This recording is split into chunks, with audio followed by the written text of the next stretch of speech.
एक बड़ा बुनियादी सवाल ऋषा सिंह ने उठाया है। रावत जी आपसे शुरू करूंगा, सबसे उस पर उत्तर लूंगा। मैं अयोध्या को याद करता हूं। थोड़े में ज्यादा स्वाद, यही तो है इसकी खास बात। वाओ मम्मा, क्या स्वाद है। अरे मेरे राजा, प्रायोजक हैं cancer healer centre, new beginning. Vishwanath Pratap की सरकार, चंद्रशेखर की सरकार, नरसिंह राव की सरकार, सबके समय में सरकारी कागजों पर अयोध्या को मालूम किस नाम से बुलाया जाता था? RJVM, राम जन्मभूमि बाबरी मस्जिद डिस्प्यूटेड साइट। क्या ना इधर का पड़ला की ओर झुको ना उधर की पड़ला की ओर झुको। ठीक, जब विवाद है रावत साहब, तो जो इसको हरिहर मंदिर मानते हैं उनको हम कैसे कम कह दें, और जो इसको मस्जिद मानते हैं उनको ज्यादा कैसे कह दें, या इसके उलट कैसे कह दें? या तो इसको ये कहिए संभल की जामा मस्जिद डैश हरिहर मंदिर विवादित ढांचा, या शॉर्ट में बोलना तो केवल डिस्प्यूटेड साइट बोल दो। नहीं, एक नाम कैसे मिल सकता है इसको रावत जी? और जब ये तब जब नाजिम भाई कह रहे हैं कि हम तो केवल संविधान के ही चलते हैं, उसके अलावा कहीं देखते ही नहीं, तो अगर दो दावेदार हो गए तब तो ये डिस्प्यूटेड साइट हो गई। जमीन पर भी दो दावेदार प्लाट वाले होते तो उस पर लिख दिया जाता है ये जमीन विवादग्रस्त है। क्या मामला हाई कोर्ट में चल रहा है? रावत साहब, क्या इसको डिस्प्यूटेड साइट नहीं कहना चाहिए? आदरणीय अमिताभ जी, इन्होंने दो शब्दों का इस्तेमाल किया हाजी नाजिम साहब ने कि हम बाबर को नहीं मानते। जब बाबर को मानते ही नहीं है तो बाबरी ढांचे का औचित्य कहीं रह नहीं जाता। अब वहाँ मंदिर बन चुका है।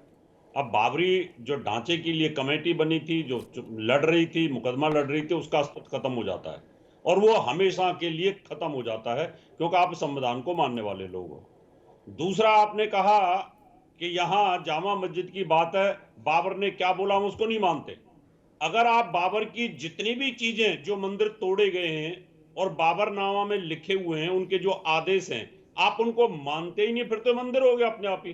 फिर तो हरिहर मंदिर हो गया ना, कि बाबर ने उसको तोड़वाया, हरिहर मंदिर था है, और आप बाबर की बात को मानते नहीं है कि भाई बाबर ने क्या किया, हम नहीं मानते। इसका मतलब ये रहा कि आप लोग बाबर की जितनी भी चीजें हैं सबको आउट करिए, जो तो इसका मतलब वो नेचुरल है को मंदिर हो गया वहां पर। तो इसलिए उस मंदिर को आप हैंड ओवर करिए, और जितनी भी और जो जगह हम लोग संविधान पे भाई वहां पर भी उनको आप ये कह के निरस्त कर दो कि भाई बाबर के जो फैसले थे उनको हम मानते ही नहीं है, और खत्म करिए जो हिंदू की चीजें हिंदू को हैंड ओवर की जाती है। और तीसरी चीज मैं ये कहना चाहता हूं कि जो हाई कोर्ट ने फैसला दिया है इसके अंदर, वो बहुत ही अच्छा है। कारण ये कि एक वैज्ञानिक रहेगा तो आप इसके अंदर कोई तोड़फोड़ नहीं कर सकते, आप प्रूफों को खत्म नहीं कर सकते। जैसे कि आपने ज्ञान वापी के अंदर वहां तोड़फोड़ करने की कोशिश करी, वहां पर उन निशानों को मिटाने की कोशिश करी, उस शिवलिंग को फब्बारा बनाने की कोशिश की, तो यहां पर भी वही स्थिति होगी। इसलिए इस बार हाई कोर्ट ने बहुत अच्छा डिसीजन लिया कि एक एसआई का आदमी लिया, एक वैज्ञानिक लिया, तो उससे कम से कम आप कोई चेंज नहीं कर सकते भविष्य में। आरा मुन्ना भाई होगी। आरा मुन्ना भाई, नाजिम साहब वही प्रश्न, अच्छा बड़ा मामला विचित्र है, आपसे भी वही प्रश्न कि इसको डिस्प्यूटेड साइट क्यों ना कहा जाए? क्या हरिहर मंदिर डैश शाही जामा मस्जिद या डिस्प्यूटेड साइट क्यों ना कहा जाए? एक बात मुझे याद आ गई, वो कह दूं, रोचक जानकारी है। जब विश्वेश्वर महादेव का मसला चल रहा था रावत साहब ज्ञान वापी का, तो हमने कहा कि बाकी कहीं हिंदुस्तान में आपने फब्बारा नहीं लगाया मस्जिद में, यहां हाथ पांव धोने के लिए फब्बारा क्यों लगाया? बाकी में तो बावड़ी बनाई, और दुनिया में कहीं और फब्बारा लगाया हो तो दिखाओ, कोई दिखा नहीं पाया। अब संभल में कह रहे नहीं यहां कुआं था अंदर मस्जिद के, हमने कहा और कहीं कहां कहां कुआं बनवाए मस्जिद में, बताओ, कहीं नहीं कोई बता रहा। बावड़ी ही है, लेकिन वहां बता दिया हम फब्बारा लगाए थे, और यहां कह रहे फब्बारा नहीं, बावड़ी नहीं, यहां कुआं खुदवाया था, अब बंद करा दिया। खैर नाजिम साहब, मूल प्रश्न ये कि ये डिस्प्यूटेड साइट क्यों ना कहा जाए जब तक इस पर अंतिम निर्णय न आ जाए। बाबा साहब के संविधान की तो मर्यादा यही कहती है कि जब तक इस पर सुप्रीम कोर्ट की संपूर्ण पीठ का फैसला ना आ जाए तब तक इसको डिस्प्यूटेड साइट कहा जाए। हरिहर मंदिर कहने वालों का भी मान रह जाएगा, मस्जिद मानने वालों का भी मान रह जाएगा। नाजिम भाई। हाँ अमिताभ जी, देखिए अभी आपने कहा डिस्ट्रीब्यूटर साइट, तो देखिए मुझे सोमनाथ का मंदिर याद आ जाता है। सोमनाथ का जो मंदिर था उसका भी एएसआई हुआ था, जहां पर एएसआई की रिपोर्ट थी, अभी सार्वजनिक नहीं हुई है, मगर सबको पता है कि वहां पर बुद्ध के अवशेष पाए गए थे। तो बता दीजिए जब सोमनाथ के मंदिर के, तो फिर उसको क्या कहेंगे, उसको भी डिस्ट्रीब्यूट कहेंगे ना। लेकिन हम तो ये कहते हैं कि अभी तो ये जो हमारी शाही जामा मस्जिद है, ये हमारी शाही जामा मस्जिद है। और दूसरी बात यहाँ पे आपके अभी रावत जी ने एक बात कही थी कि नहीं हमारी तुम्हारी का ही लफड़ा है नाजिम भाई, ये हमारी आप चार रुमाल रख देते हो यार, कहते ये हमारी है, कैसे मान लेंगे, हमारी पे तो लड़ाई होगी। हाँ सुन तो लीजिए, अब देखिए यहाँ पे ज्ञानव्यापी का भी जिक्र आया, तो देखिए ये हम लोग जो मुस्लिम पक्ष है वो कहता है कि ये फुहारा है, और इन्होंने क्या कही है रावत जी ने कि वो शिवलिंग है। भाई कोर्ट के अधीन ये मामला चल रहा है, जब तक कोर्ट कोई फैसला नहीं लेते तब तक हम लोगों को इससे ऐसी बातों से बचना चाहिए। और दूसरी बात ये कि शाही जामा मस्जिद की जो बात हम लोग करते हैं, अब एएसआई की अपनी नैतिक जिम्मेदारी है कि रमजानों से पहले इसकी रंगाई पुताई करके दे, और जो भी मानक है उन मानकों का इस्तेमाल करें, ताकि एएसआई ये कल को ये ना कहे कि हाँ ठीक है ठीक है। हाजी भाई रुकना होगा, मैं मुन्ना खान साहब का, हाजी भाई रुकना होगा, मुन्ना खान साहब का चलूंगा। मानक तय करने का काम मस्जिद कमेटी नहीं तय कर सकती, कि मस्जिद कमेटी पर्चा लिख के देगी कि एएसआई को बुलाओ, ओए ऐसे यहाँ गुलाबी करना, यहाँ पीला करना, ऊपर गुंबद पे हरा लगाना, ये मस्जिद कमेटी नहीं कर सकती। ये फैसला एएसआई ही करेगी, क्या लगाना है कैसे लगाना। भाई मेरे आप लोगों के साथ समस्या ये, आप चौधरी बन जाते हो, आप कह रहे हो एएसआई हमारे लड़के हैं, हम इनको काम पे लगा देंगे। ऐसा नहीं है मालिक, कानूनन एएसआई मालिक है उस भवन की। सारा संघर्ष ही इस बात पर है कि कमेटी के जो लोग हैं वो मानते हैं कि हम मालिक मुख्तार हैं इस जमीन के, ऐसा नहीं है। और उत्तर प्रदेश की सरकार ने क्या कहा सुप्रीम कोर्ट में, हलफनामा देकर कि कुआं भी सरकारी जमीन पर और मस्जिद भी सरकारी जमीन पर। अब क्या करिएगा, और आप करो हमारी, ऐसा ना करो महाराज। मुन्ना खान साहब आप कुछ कह रहे थे, वो जो कहना चाहते हैं वो भी कहिए। और मेरा एक प्रश्न है कि इसको डिस्प्यूटेड साइट क्यों ना कहा जाए। जो लोग इसको मंदिर मानते हैं उनका भी मान रहे जब तक फैसला ना आए, और जो मस्जिद मानते हैं उनका भी मान रहे जब तक फैसला ना आए। आदर्श स्थिति डिस्प्यूटेड साइट ऑफ संभल नहीं। बिल्कुल, मैं दोनों सवालों राम जन्मभूमि के लिए भी ये शब्द सरकार में दशकों हर सरकारी दस्तावेज में यही लिखा गया।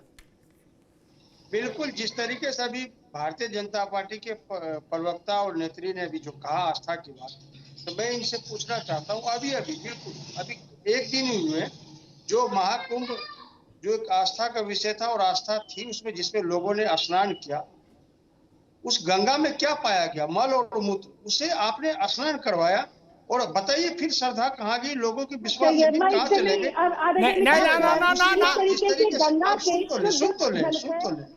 सुन ले दोनों को ऋषा जी और मुन्ना खान साहब को 2 बिंदु लीजिए। हमारे लिए जो गंगा पूजनीय है, आप उसके लिए इस तरीके का इस्तेमाल करेंगे।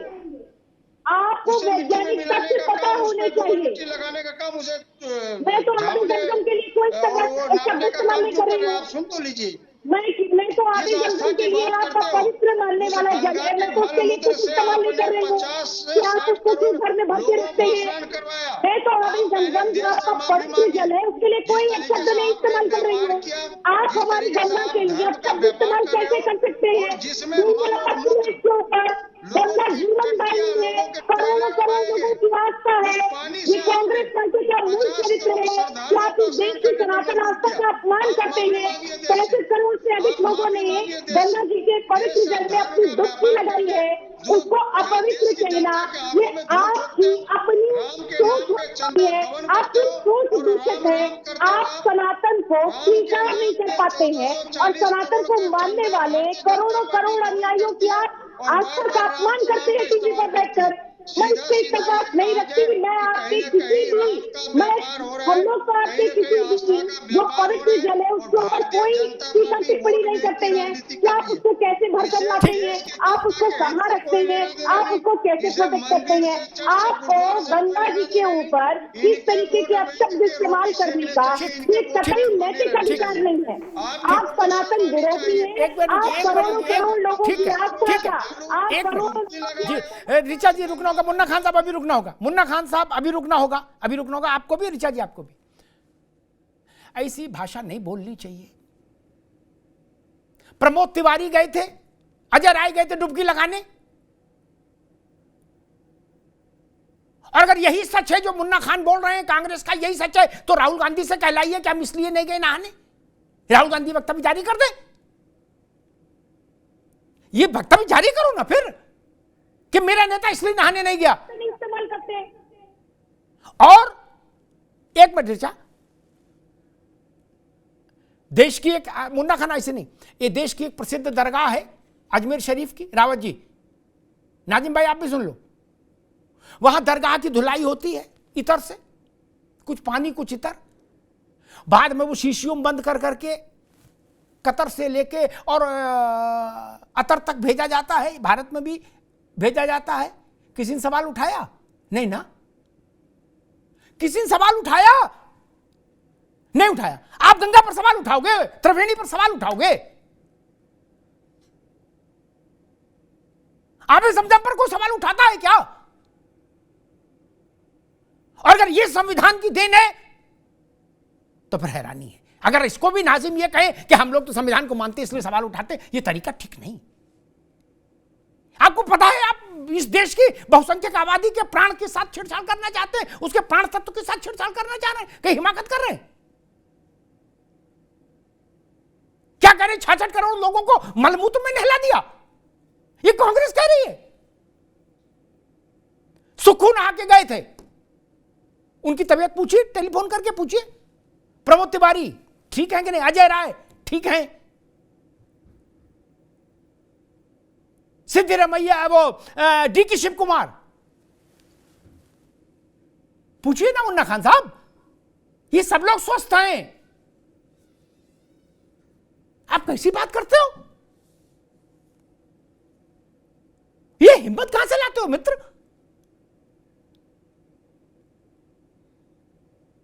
अजमेर शरीफ के लिए किसी ने नहीं कहा कि जिससे पटिया धो रहे हो वही पानी से बोतल बंद कर करके दे रहे हो, दे रहे हैं ना, और लोग ही धो रहे हैं, वो वहां शरीर हैं भी। कैसी बात करते हो? और आबे समझम किसने सवाल उठाया? आप गंगा पर सवाल उठाने लगे, ये तरीका ठीक नहीं। ये तरीका देश में तनाव पैदा करने वाला है। थोड़े में ज्यादा स्वाद ये तो है इसकी खास बात। वाओ मम्मा क्या स्वाद है। अरे मेरे राजा, प्रायोजक हैं cancer healer centre, a new beginning.